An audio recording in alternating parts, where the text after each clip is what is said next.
Good evening, ladies and gentlemen. Welcome to the November 18th, 2019 City of Kingston Planning Board meeting. We'll begin the meeting with the Pledge of Allegiance, please.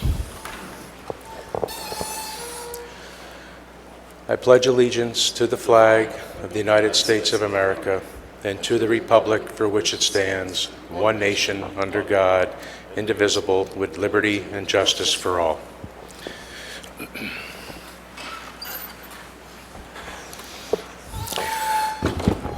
Sorry. Is that you?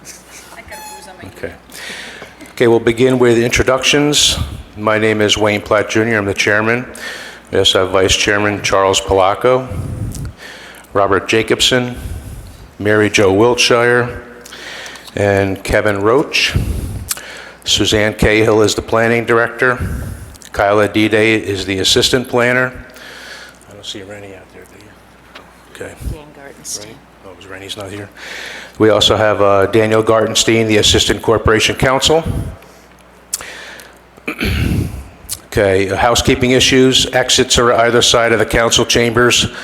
If there's an emergency, we're going to take the stairs and exit in an orderly fashion. We're not going to use the elevators. Bathrooms are to my left. I ask folks to silence their cell phones at this time, and if there's a conversation that needs to occur, we have conference rooms at outside of either door here, and we ask that folks respect the speakers who are up at the podium, at the microphone. Item number 1 on regular business is an open public speaking. 15 minutes is allotted, and we ask folks to limit their time to 2 minutes each. Any statement made or comment made during this portion of the meeting will not be recorded, but will not be included in any official record of a project. There is a public hearing on the Kingstonian, so if you want to save your comments until we get to item number 3, I would appreciate it. So if there's anybody who wishes to speak during open public speaking, are you going to speak on the Kingstonian? Do you want you to hold off and group? Okay. Yeah. Okay. We might get through this quickly, and you'll be up there just like that. Is there anybody who wishes to speak during the open public speaking? Okay. Closing that portion. Item number 2 is the adoption of the October 21st, 2019 and November 6th, 2019 Planning Board meeting minutes. Anybody have any questions, or everybody has an opportunity to look at them? This time I'll make a motion to adopt both of them. Do I have a second? Second by Charles Polacco. All in favor? Opposed? Carried. Okay. We're in public hearings now. Item number 3, we're going to do item number 3 and 4 together. Item number 3 is a lot line deletion. Item 4 is a site plan / special permit for 9-17 and 21 North Front Street and 51 Schwenk Drive and a portion of Fair Street Extension. The special permit site plan is to construct a mixed-use building with a 420-car garage, 143 apartments, 32 hotel rooms, and 8,000 square feet of retail space. Section block and lot is 48.80-1-25, 26, and 24.120. Seeker determination, Zone C2, Mixed-Use Overlay District. Kingstonian Development, LLC is the applicant, and Herzog Supply Company Incorporated and City of Kingston are the owners. We're going to recognize Alderman Doug Coop at this time as our first speaker. Go ahead there, sir. Thank you, Mr. Chairman. My name is Douglas Coop. Reside at 149 Main Street.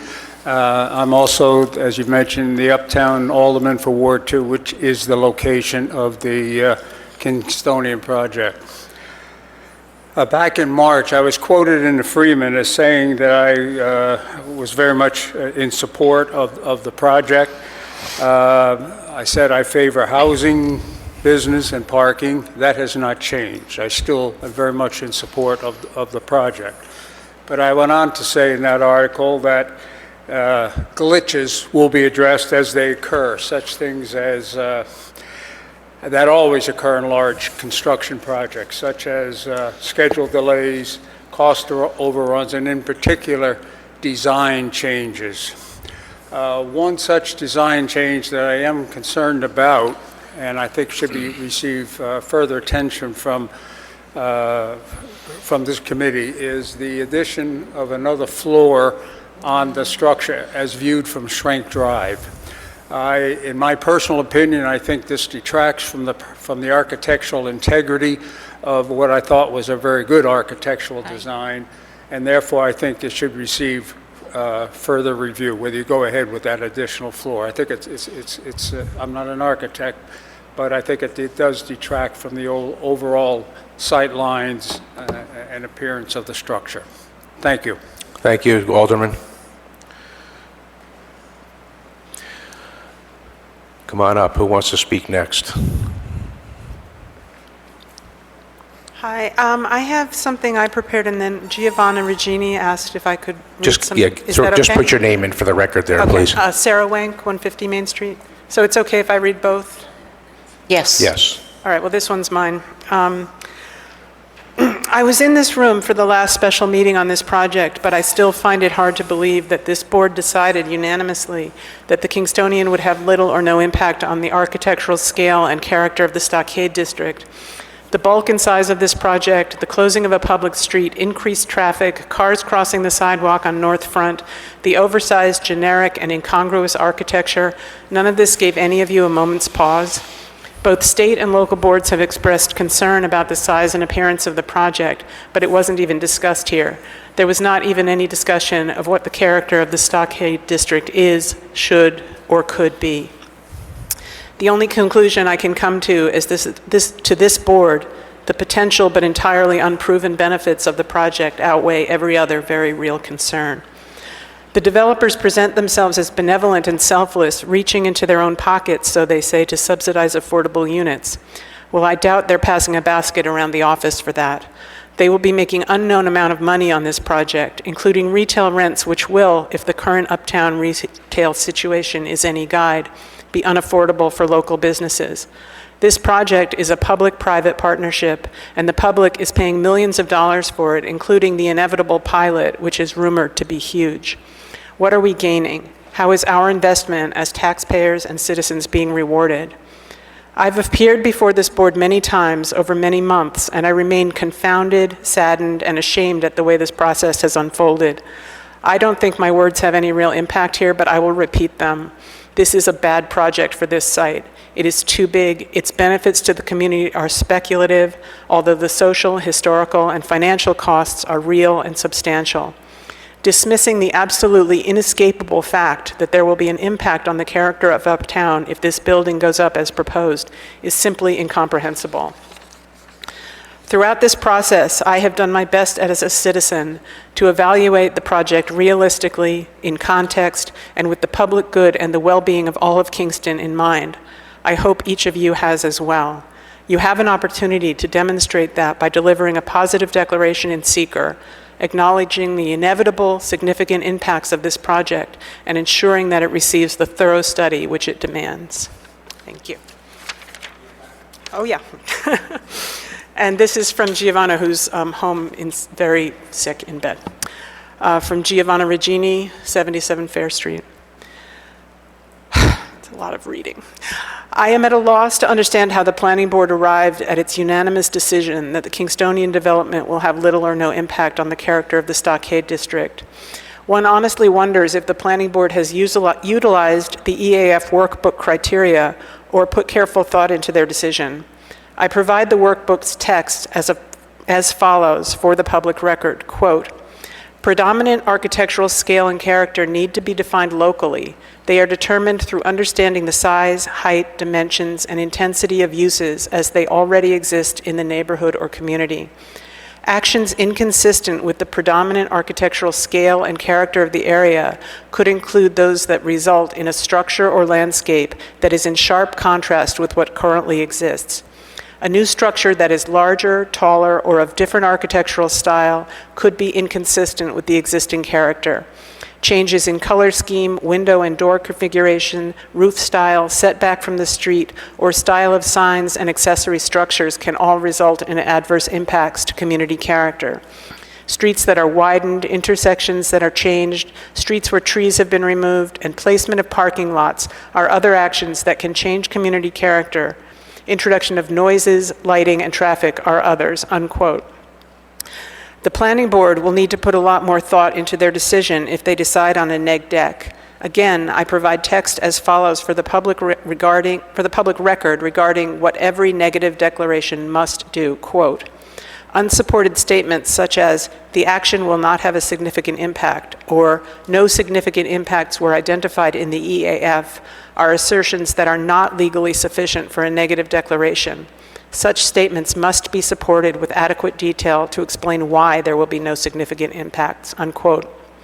In their letter dated December 19th, 2019, SHPO stated that the new construction is monolithic compared with the surrounding district. It is unclear if SHPO has reviewed any updated designs since this time, but they stated in the same letter that they believe the proposed development will have adverse effects on the Kingston Stockade Historic District. To be clear, I am not against development on this site. It is my hope that the planning board will review the existing criteria very carefully and render a positive declaration of impact in seeker so that we can continue to mitigate adverse impacts to the neighborhood character. Any decision otherwise would set a legal precedent for our historic district that does not serve the community well. Thank you for your time and consideration. Thank you, Ms. you. Wang.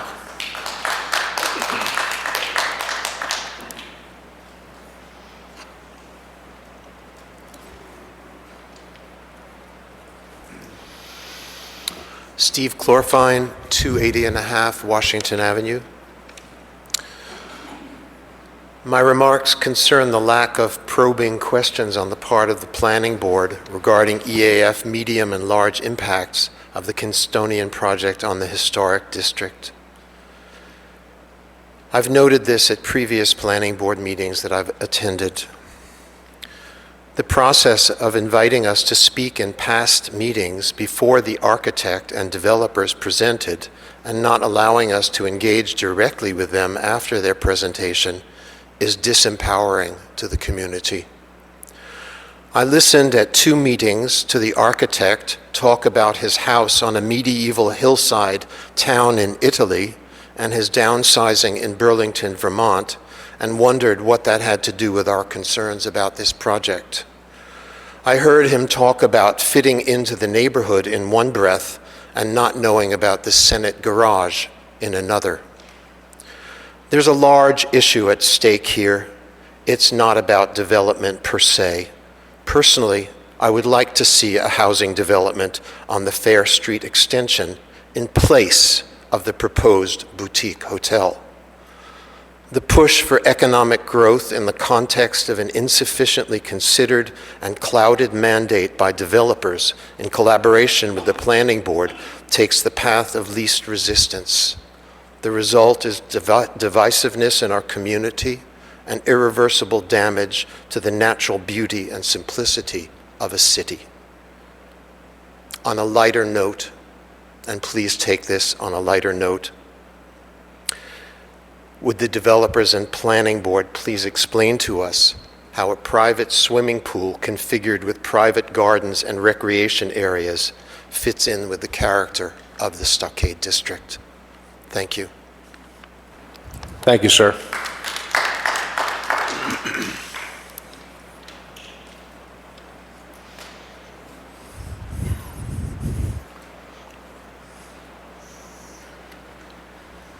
Ilona Ross, Kingston resident.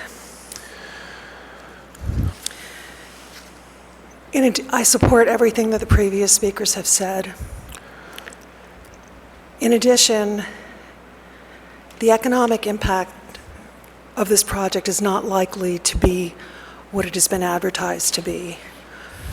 Throughout the country, we have seen that developments such as this destroy small businesses, which often are exactly the businesses that support developments. We've seen this in New York City and Boston, throughout the country, where mom and pop shops have to close and the only people who can the only businesses that can finally come in are large chains. I fear that this is what will happen if something like the Kingstonian goes through.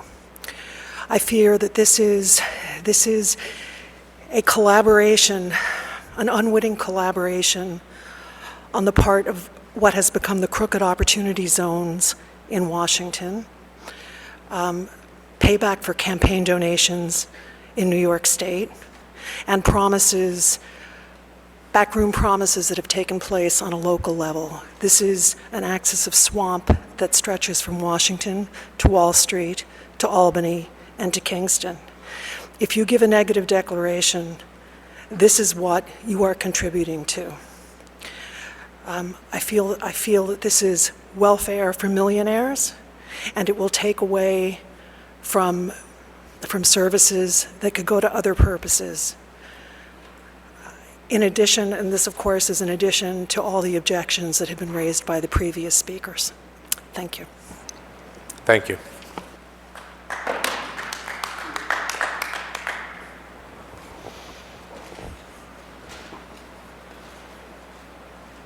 Rashida Tyler, Kingston, Hi. New York, community activist. So I'm here tonight because I do support everyone who has spoken thus far in their opinions of the process as it has occurred. The people, community members that I speak with, they don't feel the planning board is listening. The objections that the community has are real. Yes, I understand that there's going to be economic benefits attached to this project, but they're not going to outweigh the harm. The scope and scale of this project is enormous. I've been in Kingston long enough, I've been here since I was 5 years old, to remember standing here and talking about the Huck plant that they promised was going to bring new jobs as long as they could bulldoze some of the Delaware forest on Delaware Avenue. That didn't manifest. I also remember the NOAA. Bulldoze the building. They're going to build a hotel. This is going to bring enormous jobs. Tore it down, no jobs, no building, nothing manifested. This has the same air to it. I caution and I really do hope that the planning board listens to the community and the voices that have spoken tonight. I'm very happy that the developers have listened and have started to incorporate some affordable housing. However, the affordable housing that has been added is not necessarily going to defray from the impact this project will have on the economic character of the whole entire city of Kingston. This will have impacts, and we hope that the seeker process will be given all due time to make sure that all of these concerns are manifested. Thank you.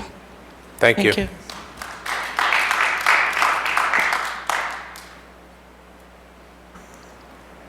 Anybody else?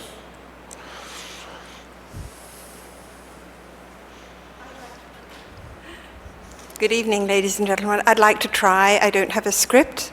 My name is Jenny Bates. I live on Washington Avenue in Uptown Kingston. I have walked around the area of the proposed development, Kingstonian development, many times, walking down to Hannaford's, walking along Schwenk Drive, walking up the Fair Street extension, and I really scratch my head and wonder, do we really seriously think that the proposed Kingstonian will have no environmental, visual, or architectural impact on that area? It's hard for me to believe. I'm very concerned. I'm wondering what the planning board it really has in mind. And my major I have two concerns. One is that it was the developer himself who offered information on the environmental assessment form. Should have been somebody from the lead agency, in other words, the planning board. So I'm concerned that legal processes are not being followed.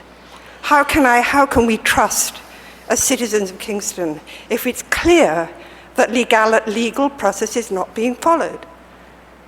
I want to trust you as a citizen, and it's becoming difficult for other reasons that other speakers have said.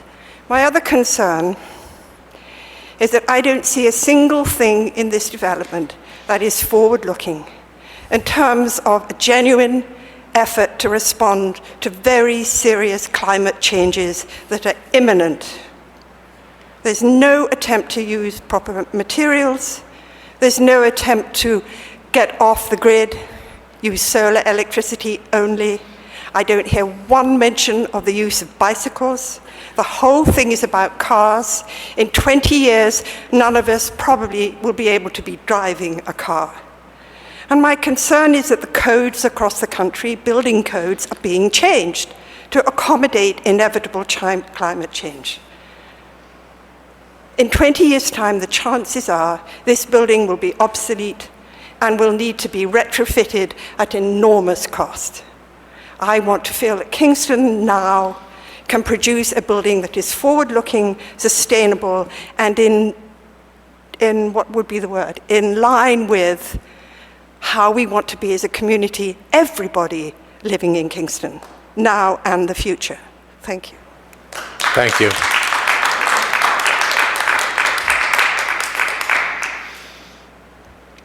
Anybody else?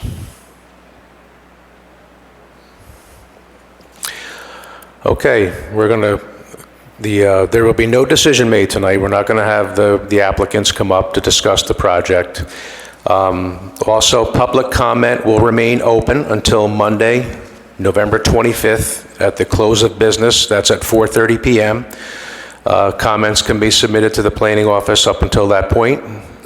So at this time, I'll make a motion that we table items number 3 and 4. Do I have a second? Second by MaryJo Wiltshire. Can I just clarify that the statements we handed in are in place of comments that we would send? Yes, this is all part of the public record, sir. Yes. All right, so a motion and a second by MaryJo Wiltshire to table items 3 and 4. Do I have all in favor? Aye. Aye. Opposed? Carried. Thank you, everybody.